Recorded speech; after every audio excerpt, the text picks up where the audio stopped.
Meta's director of alignment had to physically run to her computer to stop her AI agent from bulk deleting hundreds of emails. Summer Yu, director of alignment at Meta Superintelligence Labs, told her OpenClaw agent, check this inbox and suggest what to archive or delete.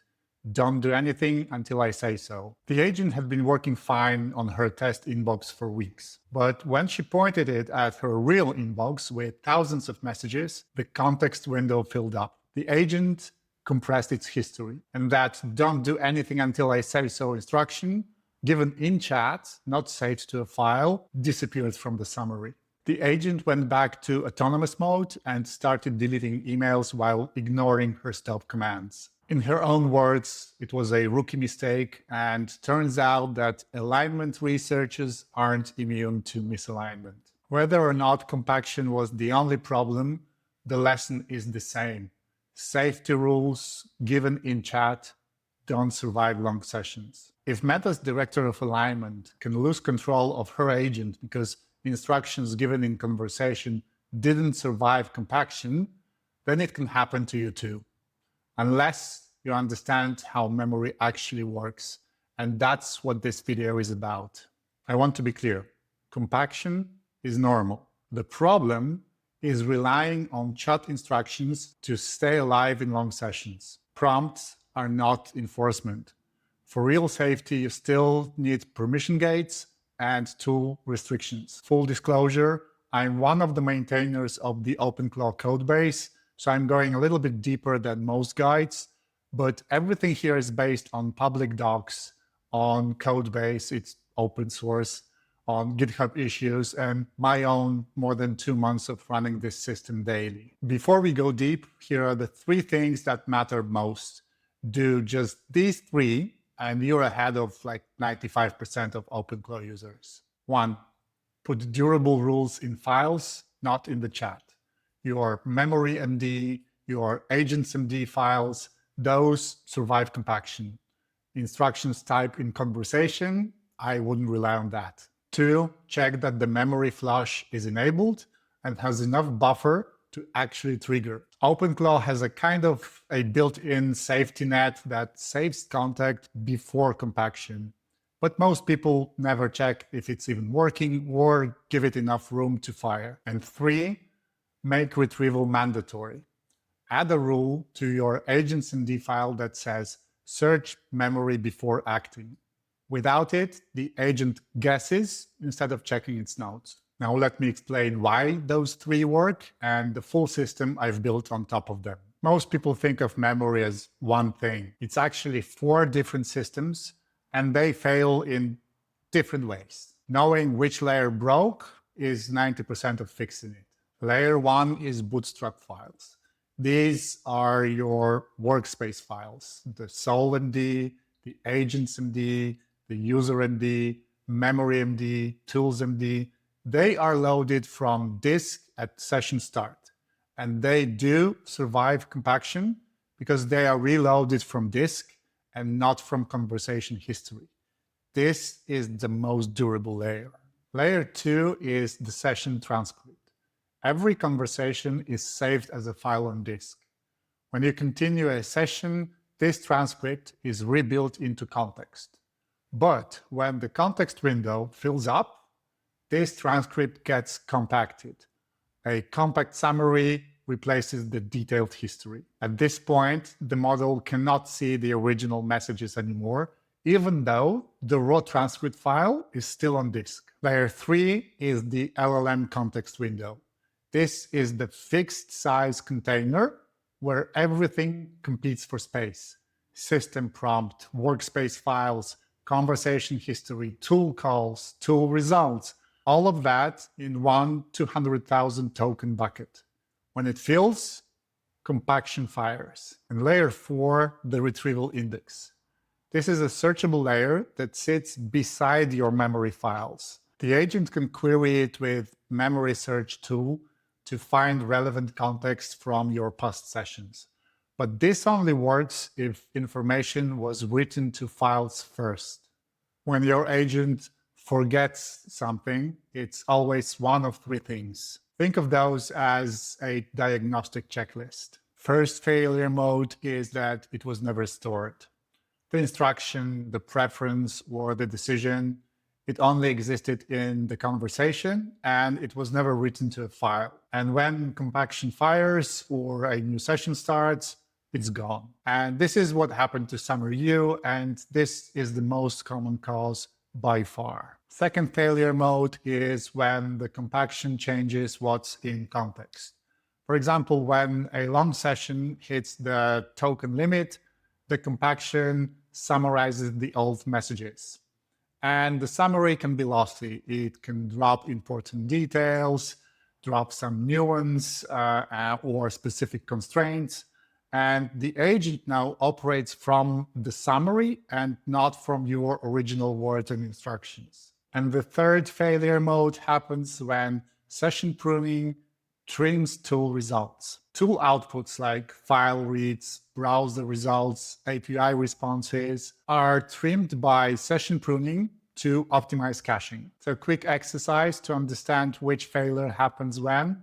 If the agent forgot a preference, this probably was never written to memory MD.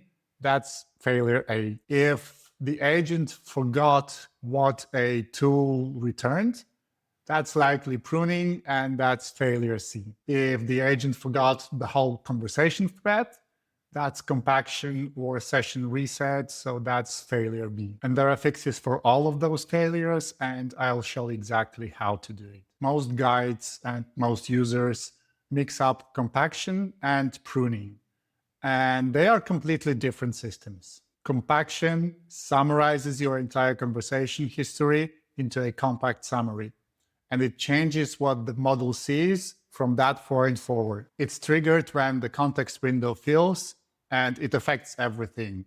User messages, assistant messages, tool calls. It fires only when the overflow is about to happen. Pruning is totally different. It trims old tool results in memory. The on-disk session history is untouched, and it only affects tool result messages. User and assistant messages are never modified. The important thing to remember is that pruning is actually your friend because it reduces bloat without destroying the conversation context. Compaction is the dangerous one because it changes what the model sees. Pruning is technically off by default, but Claude setups usually turn on cache TTL automatically. So if you're using Claude, it's probably already enabled and you can check or adjust the TTL in your config. TTL is time to live. This is 5 minutes. Before changing any configuration, run /context list command in your OpenClaw session.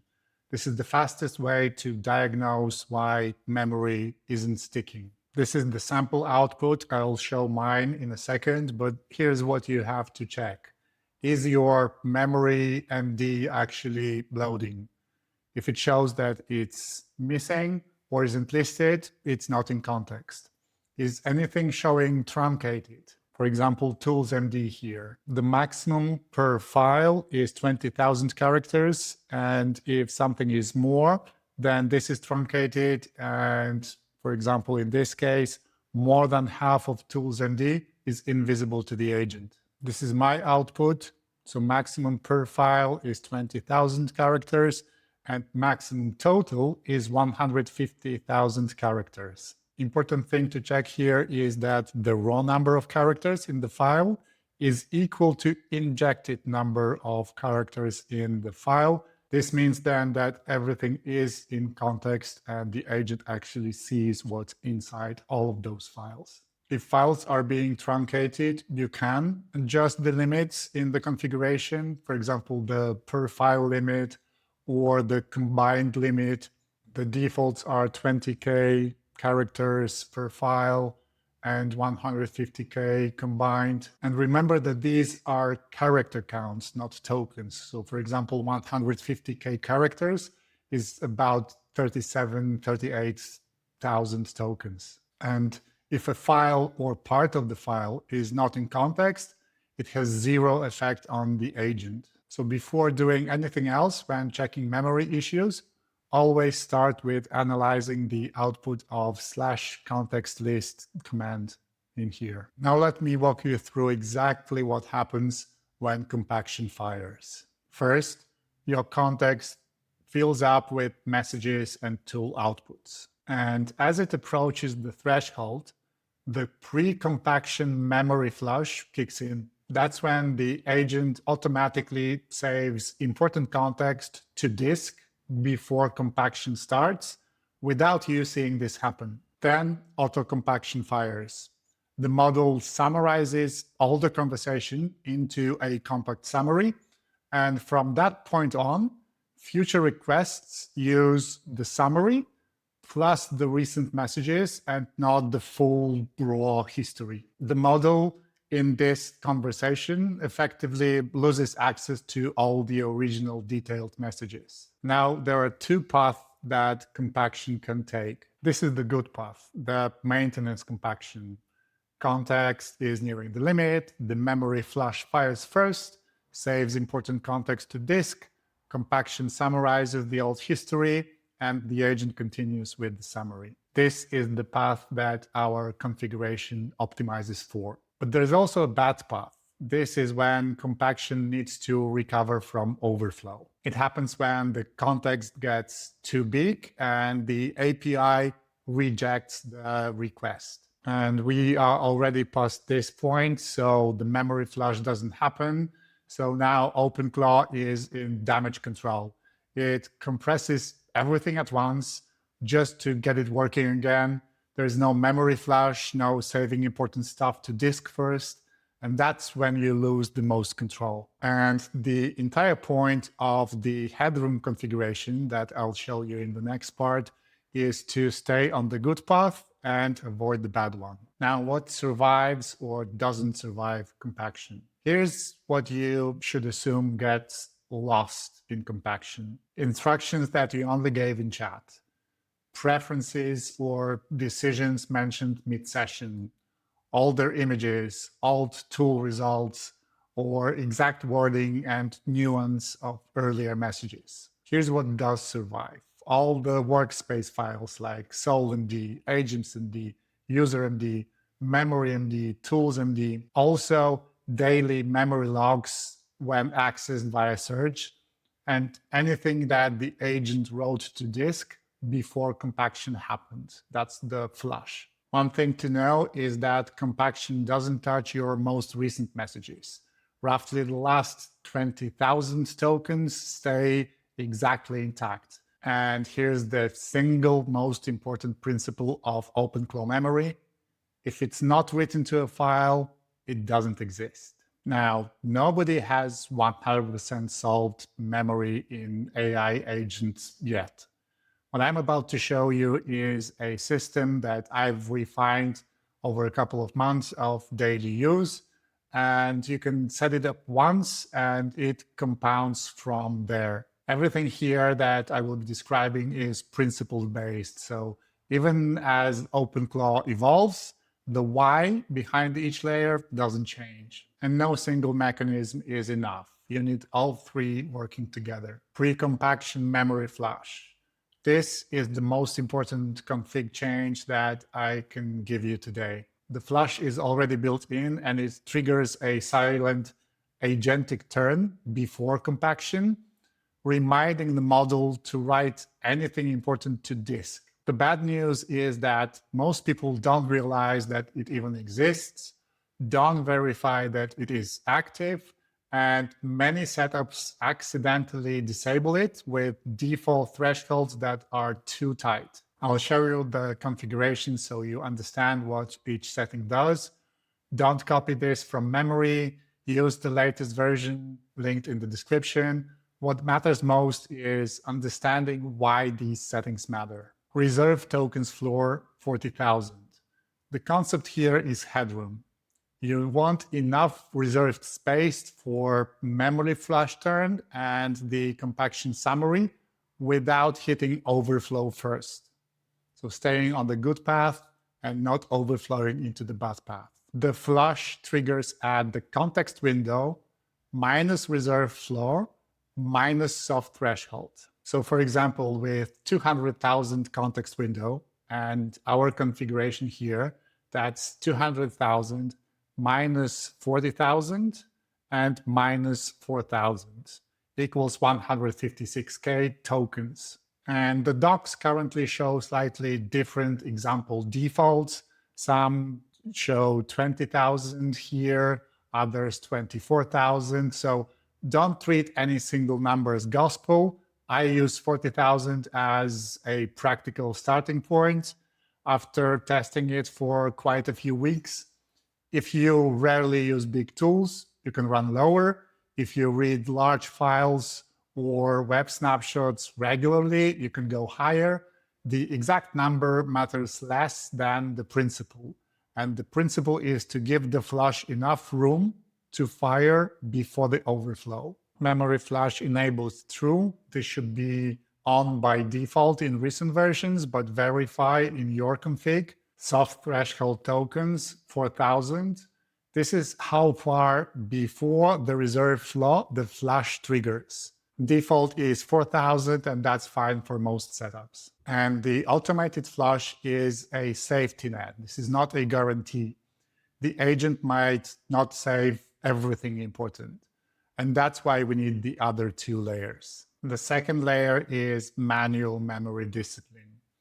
The automated flush exists, but experienced OpenClaw users complement it with manual saves. It's a simple habit that catches what automation misses. And when to save manually, for example, when I'm finishing a large task before switching to a new one, or before giving a new complex instruction, or when I've just made an important decision, I just manually tell the agent, save this to MemoryMD, or write today's key decisions to memory, and then I can start a new session. There's another nice trick for you to use from time to time, and this is the /compact command. Most people think of compaction as something to avoid, but manual compaction on your terms is different, and this is how it works. For example, I'm mid-session. Here I have 123K of tokens out of 2,000, 62%. I want to keep going with this context and continue doing this task. So I want to compact it on my own terms, and let's see how that works. It takes a little while, but now my context window went from 123K to 21K. And within this task that I'm doing, I'm ready to give new instructions and continue working. And my new instructions land in a fresh post-compaction context. And I, again, have more lifespan for this task. You can be even more specific and tell compaction what to prioritize. For example, compact and focus on decisions and open questions.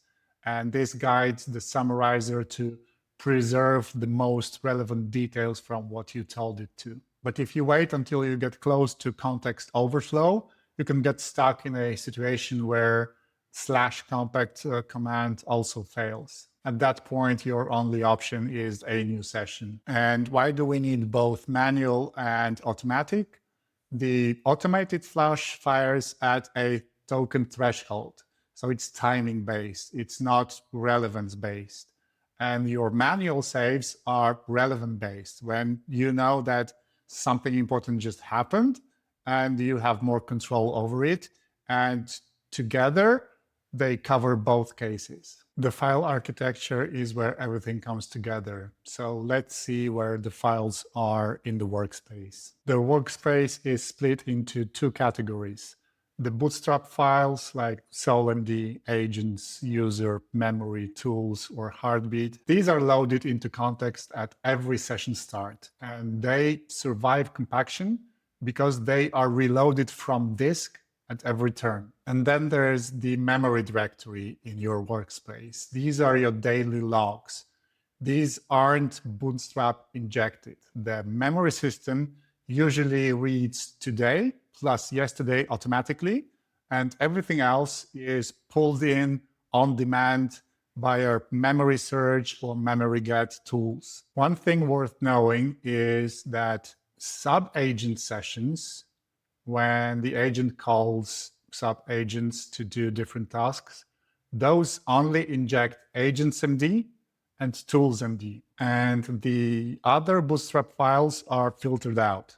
So if you spawn sub-agents and wonder why they don't have your personality or preferences, that's why. Now let me walk you through what goes where in those files. SoulMD file is who the agent is. Put tone, personality, and broad boundaries in this file. Agentsmd is how the agent operates. So put workflow rules, tool conventions, specific do or don't rules in here, things like search memory before acting or never send email without draft approval.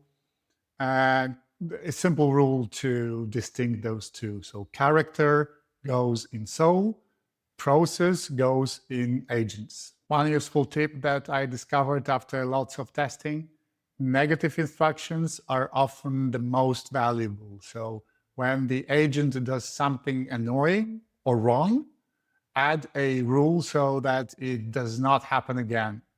And that's worth a lot, both for the quality of the agent's work and for your own mental health. And one reality check: these files are prompts. These are not real security. For actual protection, use system controls like tool permissions, workspace isolation, and allow lists. UserMD file is who you are: your projects, clients, current priorities, communication preferences, key people or relationships, or technical environment details. All of that goes to UserMD. And MemoryMD is an important file where you keep the stuff that should be true across every session. Important decisions and why you made them. Preferences that the agent learned about you. Rules from past mistakes, like always check the day of week before stating it. You should keep it short with only important stuff, under 100 lines. This isn't a journal, it's a cheat sheet. It's always loaded, so it's always in context, so it is important and expensive in terms of tokens and attention. And the memory daily files are your daily working context. What happened today, decisions made in conversations, active tasks, the status of the task, and the output from pre-compaction flush lands here automatically. So what you should or shouldn't store: you store decisions, principles, project states, or user preferences, but you don't want to store API keys, tokens, secrets, or anything you wouldn't want seen in plain text. Now, the piece that makes all of this actually work, and let's call it the memory protocol, add this to your agentsmd. And why do you need this? Because the agent doesn't check its memory automatically unless you tell it to. So without this rule, it just answers from whatever is in context. With these rules, it looks things up first and then answers. And because the memory files are so important, you might want to back up your memories. So run git init in your workspace directory, set up autocommit by daily cron or by heartbeat, and then you get full history, all the diffs. You can roll back as far as you want.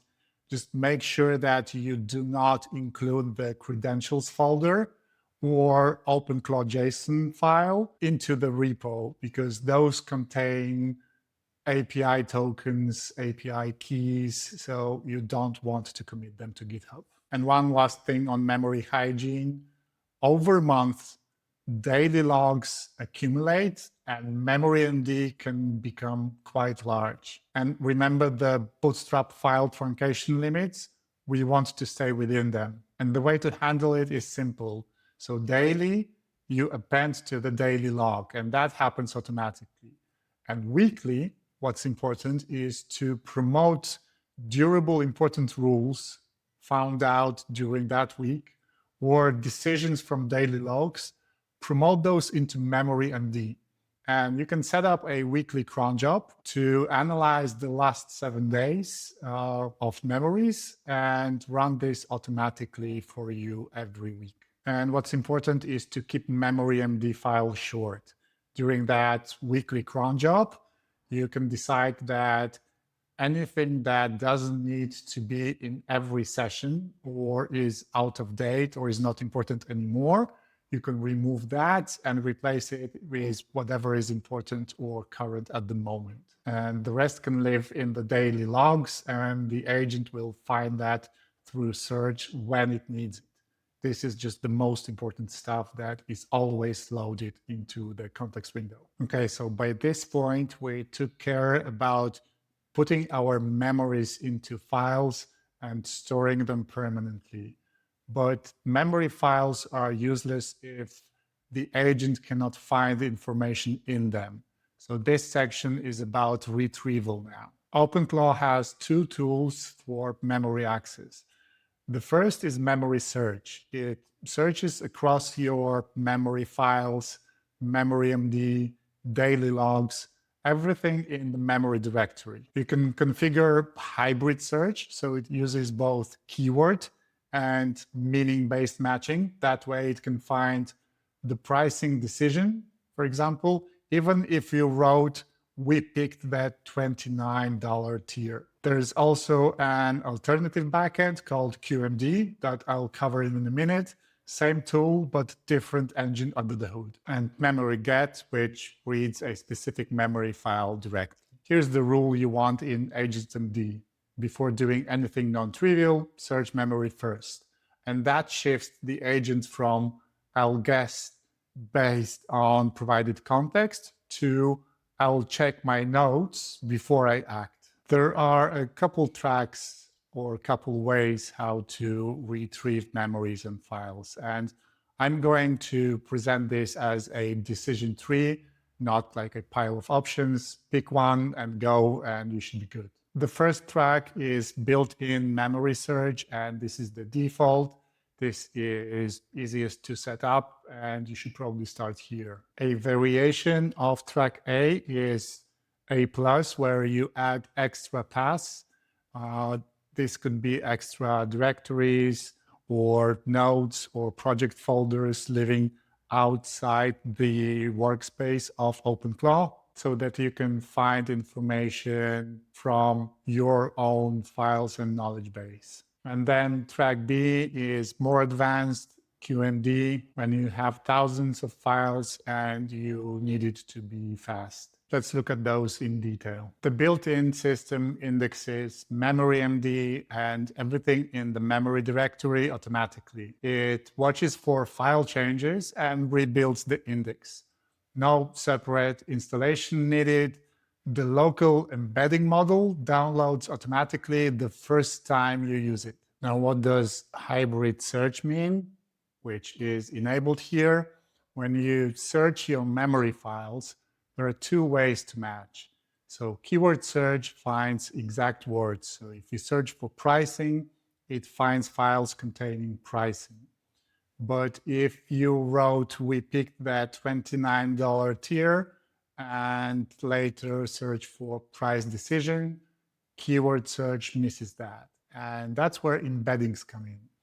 An embedding model converts your text into tokens that capture what sentences are about, not just the words that they use. So pricing decision, and we picked that $29, end up close together in meaning and are returned in search results. And for most users, it's all you need. A variation of track A is A+, is where you can index additional markdown files outside your workspace. So you can add extra paths to your config, point it at your project folder, notes directory, whatever you have. So when should you graduate to track B? When you need to search large vaults, like thousands of files, or thousands of past session transcripts, or multiple independent collections. And Track B is QMD backend. QMD is Query Markdown Documents, and it's an experimental memory backend that replaces the built-in indexer of OpenClaw. It's for when you need to search beyond your workspace, for when you have thousands of files. Like, for example, I have a huge Obsidian vault with a few thousand files, or when you have a lot of project docs, meeting notes, past session transcripts. And the difference between Track A and B is conceptually that Track A is the agent kind of checking its own diary, and Track B is the agent searching your entire brain, your entire computer, for free and locally. So let me show you how that looks like. When I enter OpenClaw memory status command in my terminal, 3009 files. This is my entire Obsidian vault, my daily memory logs, my past session transcripts, all indexed, all searchable. And when the agent calls memory search tool, it's searching across all of this in milliseconds. By default, QMD starts with fast keyword search, and you start there. And if it's missing things because the wording is different, switch to semantic search. And one important thing to remember about QMD is that it's DM only by default. So it works only in direct messages with the agent. It doesn't work in group chats by default. So if memory search seems broken in Discord or Slack group channels, check the scope in your config. And QMD also helps with compaction because it returns small relevant snippets instead of whole files, which keeps context much smaller. Here's something most people don't think about. Every message that you send to your agent includes the entire system prompt and conversation history. And prompt caching means that you pay about 90% less for those repeated tokens in each message. But compaction actually invalidates the cache, and the next request after the compaction pays the full price to recache everything going forward. So every unnecessary compaction is both a reliability problem and a cost problem. And two things can break the cache. First, compaction, which rewrites the conversation history, so the next request has to rebuild the cache from scratch. And second, changing prompt inputs. If parts of the prompt change every turn, the cache no longer matches. So for example, if you keep rewriting memory MD, which is always in context, and inject a constantly changing status block or add a dynamic instructions per turn, then you get fewer cache hits. And that's why it helps to keep your workspace files stable and memory MD files small instead of constantly rewriting them. Now, only to briefly show you two config blocks for both Track A and Track B to quickly see what's in there and to see the difference. Track A, built-in memory search, no extra installs, includes the compaction configuration at 40,000, memory flush enabled, and local hybrid search with the embedding model and cache type to live pruning. Copy paste this or copy only specific sections. This all should be well optimized. Track B is QMD backend for searching beyond workspace. Same compaction and pruning configuration as in Track A, and point the QMD to your Obsidian Vault or any other directory with your knowledge base, enable session indexing, and you're good to go. So here's the full system at a glance. Workspace files for compaction immune instructions. Pre-compaction flush as an automatic safety net. Manual saves for relevance-based preservation, and strategic /compact command for clearing the decks. Session pruning to delay compaction and save on caching. Hybrid search so the agent finds things even when wording differs. And extra pass or QMD for searching beyond the workspace. On top of that, Git backup for rollback if something goes wrong, and weekly memory hygiene to prevent bloat. Some essential / commands for memory management. I think I showed most or all of them. / context list is to check what's loaded. Compact with optional focus guidance. Status to verify your model, your context window, and your thinking level. I use it all the time. New, I only mentioned that, never showed this. I use it very, very often when I finish working on one task and I'm about to start another one. I want to start with a clean context window. That's when I use new. And /verbose to debug memory search. Both configurations and all the / commands and all the practically cheat sheet file is in the article linked in description. You can start with track A. If you are just starting out with OpenClaw, you can then graduate to track B when you need to search your Obsidian Vault or past sessions, and there are more and more of them. Either way, you are running the same memory architecture that I've been using for more than 2 months now, and it's working great for me. Hope it works great for you too. Now, let me leave you with 5 things to remember. Number 1 is files are memory. If it's not written to a disk, it doesn't exist. 2, verify and tune the flush. Set reserve tokens floor to 40K and you should be comfortable. Compact proactively when you are in the middle of the session and you want to keep going, then /compact is your friend. Search before acting. That's the rule for your agent to put it into agentsmd for him to always remember that. And number 5, pruning is your friend. It trims tool bloat and helps caching, and compaction is the one that hurts, not pruning. I'm making more videos like this on running OpenClaw reliably for daily use, so subscribe if you are interested. And now go save this to a file. You know what happens if you don't.